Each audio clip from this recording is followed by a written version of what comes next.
कहानी है एक ऐसे लड़के की जिसने 1997 में बीजेपी के कार्यक्रम में एक ऐसा भाषण दिया जिसे सुनकर पूर्व प्रधानमंत्री अटल बिहारी वाजपेयी ने कहा कि ये लड़का बहुत अच्छा बोलता है, अगर पार्लियामेंट में भेजोगे तो बड़े बड़े लोगों की छुट्टी कर देगा। 1998 में लोकसभा चुनावों में जब ये लड़का मुश्किल से 31-32 साल का था तो इसे पूछा गया कि कहां से चुनाव लड़ना पसंद करोगे, तो पहले तो उसे लगा कि शायद ये मजाक है और उसने भी कह दिया कि जो सबसे मुश्किल सीट होगी हमें वो दे दीजिए। बिहार के किशनगंज से ये लड़का चुनाव लड़ा लेकिन जीता नहीं, लेकिन पहले ही चुनाव में इसने 2.5 लाख वोट लेने में कामयाब रहा। फिर अगले साल 1999 में चुनाव हुए और ये लड़का उसी सीट से जीता और वाजपेयी सरकार में राज्य मंत्री बन गया। जी हाँ, हम बात कर रहे हैं बीजेपी के नेता शहनवाज हुसैन की, जो रेप के मामले में अब फंसते हुए नजर आ रही हैं। नमस्कार, मैं हूं आपके साथ श्रेया बहुगुणा और आप देख रहे हैं न्यूज तक। दरअसल दिल्ली हाई कोर्ट ने उनके खिलाफ दुष्कर्म की एफआईआर दर्ज करने का आदेश दे दिया है।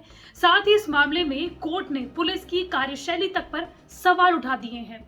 शहनवाज हाई कोर्ट के आदेश के खिलाफ सुप्रीम कोर्ट पहुंच चुके हैं। उन्होंने आरोप को निराधार बताया है, लेकिन जो लोग नहीं जानते उन्हें जल्दी से बता दें कि यह मामला साल 2018 का है, जब एक महिला ने शहनवाज हुसैन पर रेप करने का आरोप लगाया था। महिला का आरोप है कि छतरपुर के एक फार्म हाउस में उन्हें नशीला पदार्थ खिलाकर शहनवाज हुसैन ने रेप किया था। दिल्ली पुलिस ने इस मामले में मुकदमा दर्ज करने से मना कर दिया था, जिसके बाद इस महिला ने कोर्ट का दरवाजा खटखटाया था। पिछले 30 सालों से राजनीति में सक्रिय शहनवाज हुसैन की अब तक की छवि बेदाग मानी जाती रही है, लेकिन पिछले एक हफ्ते में उन्हें ये तीसरा झटका मिला है। इससे पहले बिहार में नीतीश कुमार ने आरजेडी के साथ गठबंधन किया तो शहनवाज हुसैन का मंत्री पद छिन गया। फिर उन्हें बीजेपी ने संसदीय बोर्ड और केंद्रीय चुनाव समिति से भी बाहर कर दिया और अब जल्द ही उन पर एफआईआर होने वाली है। लेकिन शहनवाज हुसैन हैं कौन? बिहार के समस्तीपुर के एक छोटे से गांव के रहने वाले शहनवाज हुसैन के पिता प्राइमरी स्कूल में टीचर थे। शहनवाज ने पटना और दिल्ली से अपनी पढ़ाई पूरी की। शहनवाज का सपना बचपन से ही राजनीति में जाने का था और कुछ बड़ा करने का था। हालांकि उनके परिवार में किसी का राजनीति से कोई ताल्लुक नहीं था, लेकिन बचपन का सपना पूरा करने के लिए शहनवाज ने एड़ी चोटी का जोर लगा दिया। लेकिन उनके राजनीति से ज्यादा उनके प्यार के किस्से भी बहुत ज्यादा चर्चा का विषय बने रहते हैं। दरअसल शहनवाज हुसैन एक मुस्लिम है, लेकिन उन्होंने एक हिंदू से शादी की है और उनका प्यार भी कॉलेज के जमाने का है। दरअसल 1986 में शहनवाज हुसैन हायर स्टडीज के लिए दिल्ली आ गए। शहनवाज हुसैन हर रोज जिस बस से कॉलेज जाते थे, इत्तेफाक से उसी में एक दिन उन्हें खूबसूरत लड़की दिखाई दी। नाम था रेणु शर्मा। पहले दिन से ही शहनवाज हुसैन को उस लड़की की आंखें पसंद आ गई थी। यात्रा के दौरान एक दिन इत्तेफाक से शहनवाज हुसैन को भरी बस में सीट मिल गई।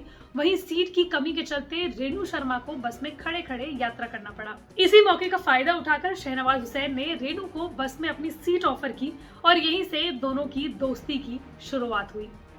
जब दोनों की दोस्ती को काफी अरसा हो गया, तब शहनवाज हुसैन ने ग्रीटिंग कार्ड के जरिए रेणु को अपने दिल की बात बताई, लेकिन अलग अलग धर्म होने की वजह से रेणु ने शहनवाज के दिल की बात को ठुकरा दिया। लेकिन दोस्ती खत्म नहीं की।